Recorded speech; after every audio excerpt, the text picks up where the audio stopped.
तो ऐसा लगता है कि इंडी गठबंधन का सारा खेल राहुल गांधी खुद बिगाड़ने में जुटे हुए हैं, क्योंकि राहुल गांधी बिहार में पहले चरण का प्रचार खत्म होते होते वही बातें कर रहे हैं जिन पर इंडी गठबंधन की खूब फजीहत पहले ही हो चुकी है। आज राहुल गांधी गया जी में थे और फिर वही बात कह दी कि नरेंद्र मोदी छठ पूजा का ड्रामा कर रहे हैं। एक बार सुनिए आप जरा राहुल गांधी क्या कह रहे हैं।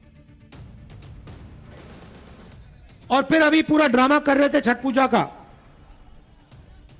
पूरे देश को बताया मैं यमुना में जाके स्नान करूंगा, नहाऊंगा। आपने देखा वहां पे पीछे से पाइप लगा रखा था, साफ पानी नरेंद्र मोदी के नहाने के लिए लगाया गया था। देखा ना आपने? प्रधानमंत्री को नहाना है तो साफ पानी लाएंगे,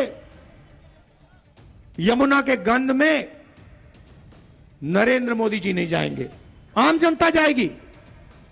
वो पानी उनको पीना पड़ेगा, मर जाए तब भी पीना पड़ेगा, मगर नरेंद्र मोदी के लिए स्पेशल तालाब बनाया जाएगा और फिर वो बिहार के लिए ड्रामा करेगा, आएगा उसमें नहाएगा। तो छठ पूजा वाली बात पर ही इंडी गठबंधन को बीजेपी ने घेरा था, लेकिन राहुल गांधी फिर वही बात कह रहे हैं। आज तो राहुल गांधी ने एक और गजब कांड कर दिया। उन्होंने सेना के अग्निवीरों पर कुछ ऐसा कह दिया जिसका लॉजिक समझ से परे है। राहुल गांधी ने कहा कि अग्निवीर में भर्ती होने वाले 4 में से 3 बेरोजगार हो जाते हैं और जिसे नौकरी पर रखा जाता है वो अमीर घर का होता है। एक बार सुनिए राहुल गांधी को इस पर भी। क्या किया? रास्ता बंद कर दिया, कहा कि नहीं, सेना में तो हम अग्निवीर लाएंगे। अग्निवीर का क्या मतलब है मैं बताता हूं आपको। 4 में से 3 लोग बेरोजगार होंगे, उनको आर्मी से निकाल दिया जाएगा और किसको रखा जाएगा? अमीर घर के बेटे को रखा जाएगा, जिसकी जान पहचान है उसको रखा जाएगा। और जब युद्ध होगा तो मरेगा कौन? अग्निवीर मरेगा। गोली कौन खाएगा? अग्निवीर खाएगा। और फिर उसके बाद उसको, उसके परिवार को कहा जाएगा कि तुम तो अग्निवीर हो, तुम्हें शहीद का दर्जा नहीं मिलेगा, तुम्हें पेंशन नहीं मिलेगा।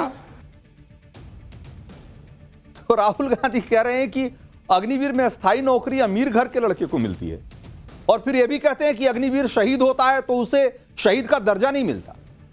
यह वैसी ही बात है जैसे राहुल गांधी कहते हैं कि इंडी गठबंधन बिहार में जीत रहा है और उसी सांस में यह भी कह रहे हैं कि नरेंद्र मोदी चुनाव चोरी करके जीत रहे हैं। राहुल गांधी की तरह प्रियंका वाड्रा भी उसी तरह की बातें कर रही हैं। प्रियंका वाड्रा ने महिलाओं के खाते में 10,000 रुपए देने की योजना पर सवाल उठाया। बिहार में प्रचार करने पहुंची प्रियंका वाड्रा ने इसे महिलाओं का मजाक उड़ाने की कोशिश बताया और कहा कि पिछले 20 सालों में योजना क्यों नहीं लागू की गई। एक बार प्रियंका वाड्रा को भी सुनिए। ये 10,000 रुपए जो आज दिए जा रहे हैं 20 सालों के लिए कहां थे? आपको 20 साल क्यों इंतजार करना पड़ा इसके लिए? आपका मजाक क्यों उड़ाया जा रहा है? चुनाव के 1 हफ्ते पहले ये ऐलान करते हैं कि 10,000 रुपए देंगे और अब बांटना शुरू। तो ये पैसे कहां थे इससे पहले? क्या इससे पहले महिला संघर्ष नहीं कर रही थी?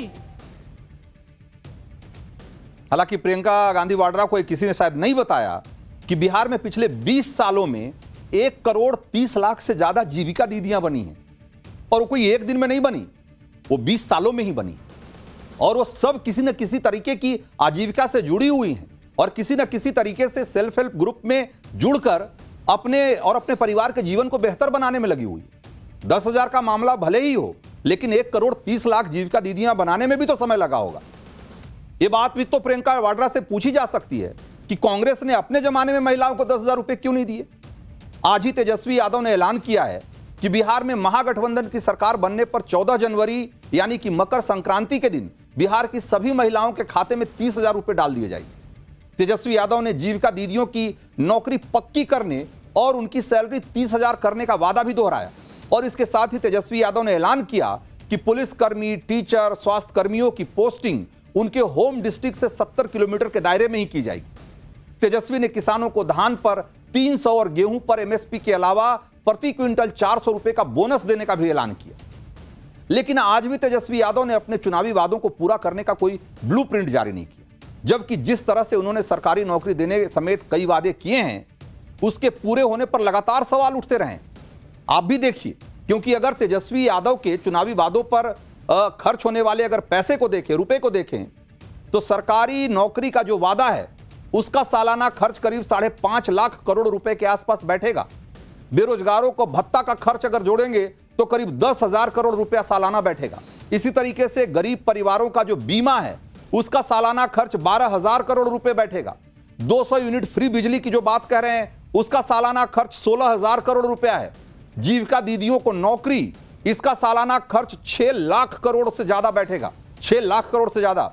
और अगर इस सबको जोड़ देंगे तो अभी तक तेजस्वी यादव ने जितने का वादा कर दिया है ना, उसके हिसाब से करीब सालाना 12 लाख करोड़ रुपए की जरूरत होगी। तो जिस बिहार का बजट 3 लाख करोड़ के आसपास का होता है, वो कहे कि साल में 12 लाख करोड़ हम सिर्फ इस तरह की योजनाओं को पूरा करने में हम खर्च कर देंगे, तो आप सोचिए कि ये कौन सी बात है। और इस बात का कोई सिर पैर है क्या? बिहार का सालाना बजट 3 लाख करोड़ और 12 लाख करोड़ रुपए की आप नई योजनाओं की बात कर रहे हैं। इसीलिए बीजेपी तेजस्वी यादव के वादों को झूठ का पुलिंदा और झुंझुना बता रही है। सुनिए तेजस्वी यादव के वादों पर बीजेपी नेता स्मृति ईरानी और रवि किशन क्या कह रहे हैं। क्यों आरजेडी के नेता को ये लगता है कि महिलाएं ये तुलना नहीं कर पा रही हैं कि एक तरफ एनडीए की 2 लाख रुपए की श्योरिटी है, वहां दूसरी ओर आरजेडी का 30,000 रुपए का झुंझुना है। तो ये सारी योजनाएं रोज इम्प्रूव होती जाएंगी। आप लोग बाद में कहेंगे कुल बिहार दे दे हम जीतला के बाद, तो ये सब नहीं होता है। जब जनता उनको पता चल गया महागठबंधन को कि बहुत बुरी हार होने जा रही है, तो तेजस्वी यादव को सिर्फ बीजेपी ही नहीं घेर रही, बल्कि उसके सगे बड़े भाई तेज प्रताप भी तेजस्वी को घेर रहे हैं। आप भी दोनों भाइयों के बीच चल रही वार पलटवार को जरा देखिए जरा। पार्टी से बड़ा पार्टी ही बड़ी बात है। पार्टी है तो सब है, पार्टी नहीं तो कोई कुछ नहीं। बच्चा है वो, चुनाव बाद उसको झुनझुना पकड़ाएंगे ना। हमारे क्षेत्र में वो गए तो हम भी उनके क्षेत्र चले गए, राघोपुर, फिर जाएंगे राघोपुर। तो उधर लालू तेजस्वी का जो समीकरण है सिर्फ आपसी लड़ाई में नहीं बिगड़ रहा, ओवैसी भी इसको बिगाड़ने में लगे हुए हैं। तेजस्वी यादव ने ओवैसी को चरमपंथी कहकर उनको एक तरीके से एक बड़ा मौका दे दिया है। अब ओवैसी कैसे पलटवार कर रहे हैं, कैसे तिलमिलाए हुए हैं और कैसे तीखे हमले कर रहे हैं, एक बार सुनिए जरा आप।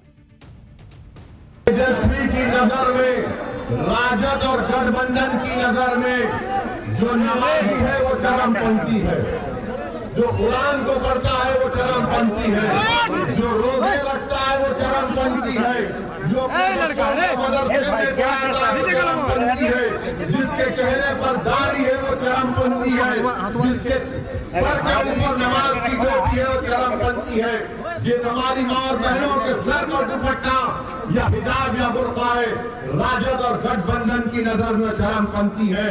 और कौन राजद की नजर में, तेजस्वी की नजर में चरमपंथी नहीं है, जो उसके बाप लालू के सामने आकर सर झुकाए। ये तेजस्वी अगर कह रहा है तो सोचो, ये मोदी का छोटा भाई बनकर अपनी नफरत का इजहार कर रहा है। तो तेजस्वी का एक बयान और ओवैसी का एक तेवर चुनाव में आरजेडी के समीकरण को कितना बिगाड़ सकता है, फिलहाल इसका अंदाजा लगाना मुश्किल है। लेकिन अगर तीर निशाने पे बैठा तो समझिए कि तेजस्वी के लिए बहुत मुश्किल होने वाली है।